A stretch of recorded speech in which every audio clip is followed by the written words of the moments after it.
So the rear fender here, that outside back edge of it, it's a little bit warped. I think we'll get it down on something. I don't know what yet, but we'll get down on something and get a hammer and see if we can't kind of just straighten that out a little bit. And other than that, I don't think the fender is going to need a lot. I think it is straight. Now the front fender is warped where it's been ran into something, so it'll have to be straightened out.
Well, I tell you what, it is in really good shape. I mean, you know, very little rust. It's still got oil and grease on it. Got a little dirt on it too.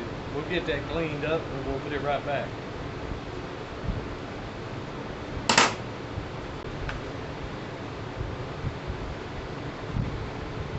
And we will be getting a new chain. That's the reason I'm not worried about this chain. And you know, trying to wire wheel it, it's got a lot of rust on it. That, you know, it's just wore out. Okay, that's all there is to it. We're gonna get a new one.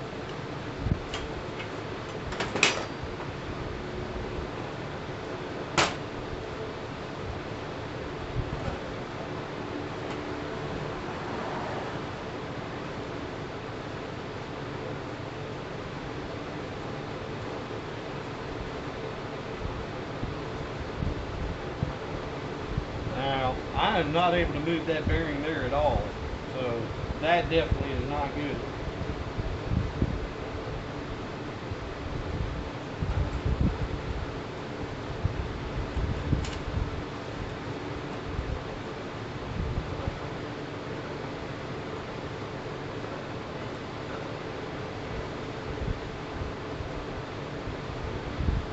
Yeah, there's your brakes.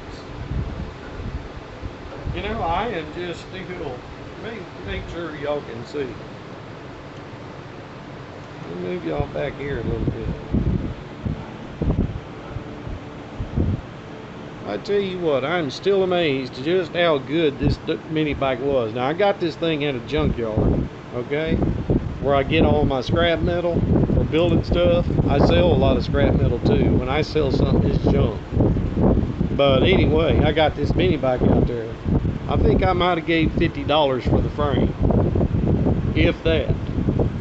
But you know, the brake shoes, they're not new, of course, but there's still quite a bit of material on them. They look good. Look how good the inside of everything looks. You know, it's got a little dust on it, but I don't see no need repainting all that. I'm just going to clean it up real good and put it back on there. Now, let's look at the other bearing.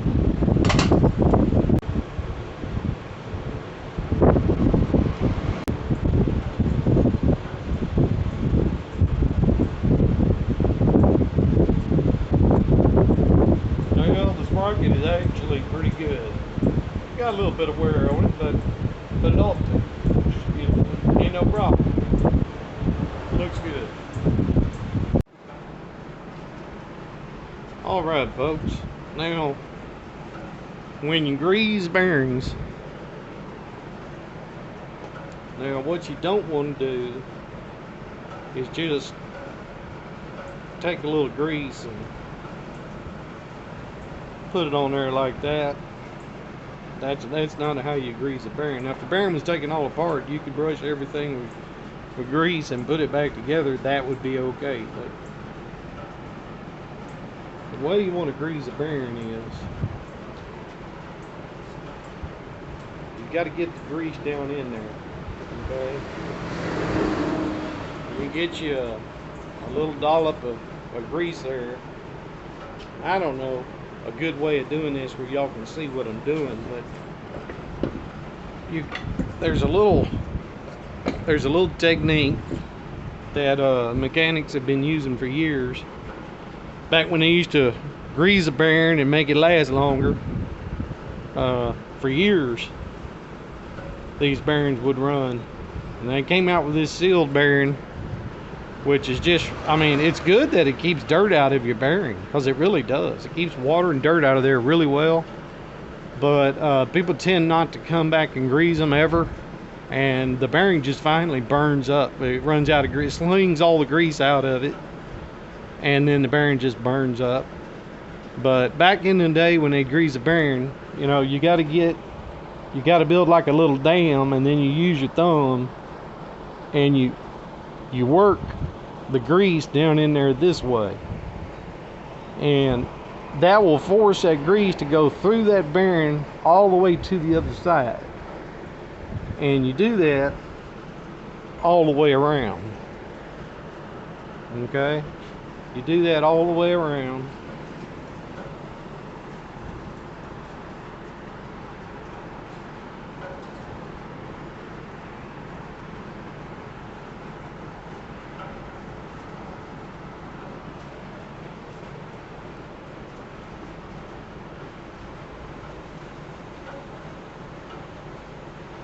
Okay, now that bearing is properly greased.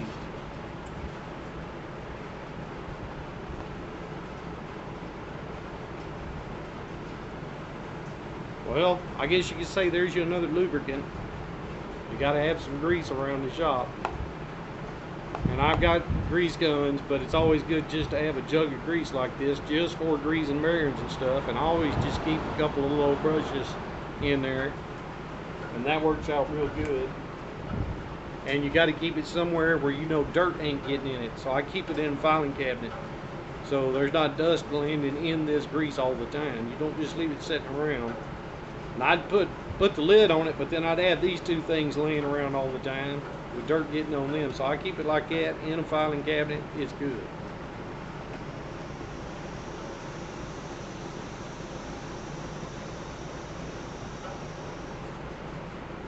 So now all we're going to do is we're just going to wipe off a little of the excess. Okay? We don't need grease just everywhere. That's one thing about grease. It gets on something. You're going to have a little carburetor cleaner to get it off there. Then we're just going to put that seal back.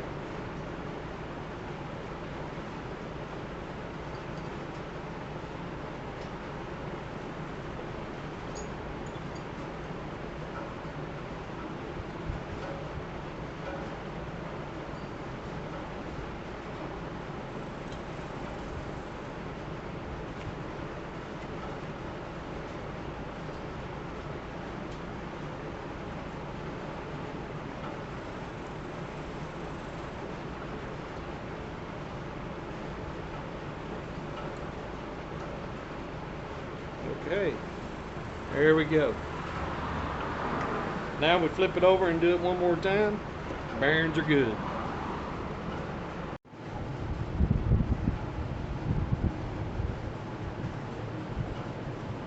Alright, now we got the bearings done.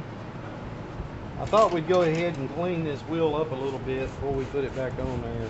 The wheel, the tire, everything.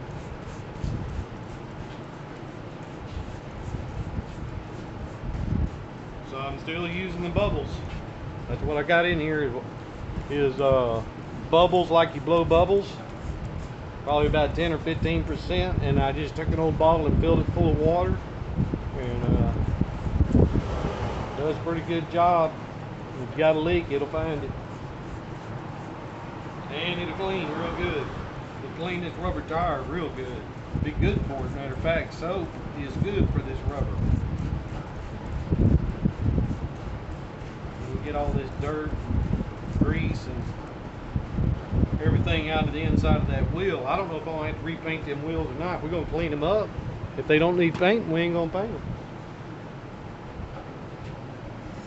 That may be a little bit rough.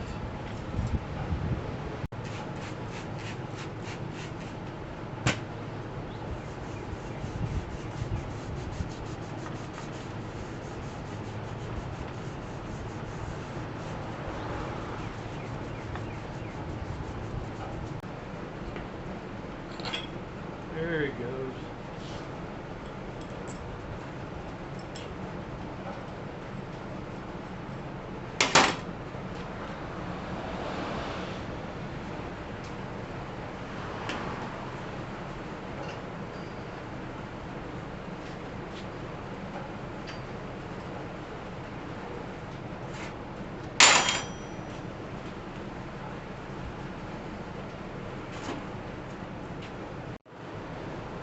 Alright, same thing on this wheel.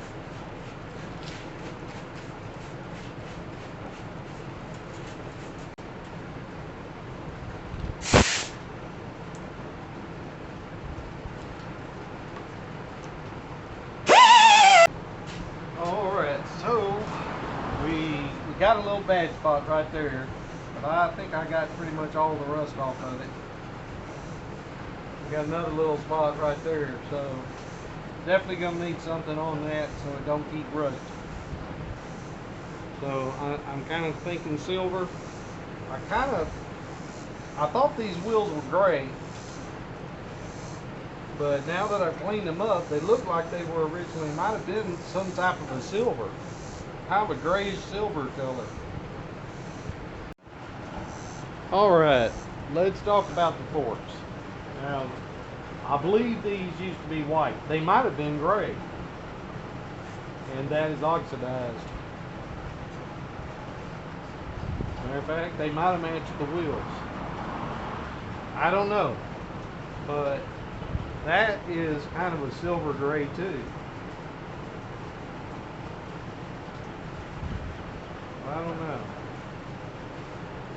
Anyway, we got to definitely get in here and clean this up. We still got to get a light. I'm thinking we ought to go ahead and pull the forks off of it. It'd just be easier. We've got bearings in here too. These bearings, I bet, have never been greased since the bike was built.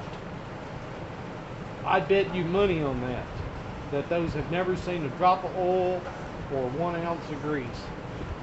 So we're going to pull them off of there. It'll make them easier to clean anyway. And being we're going to do that, might as well go ahead and pull the motor off of it too. So we're going to tear the thing. Maybe not every nut and bolt, but we're taking the whole thing apart. And it'll just be easier to paint it. We'll get everything cleaned up, and then we'll stick it back together, and then we'll know all the bearings have been looked at least and greased.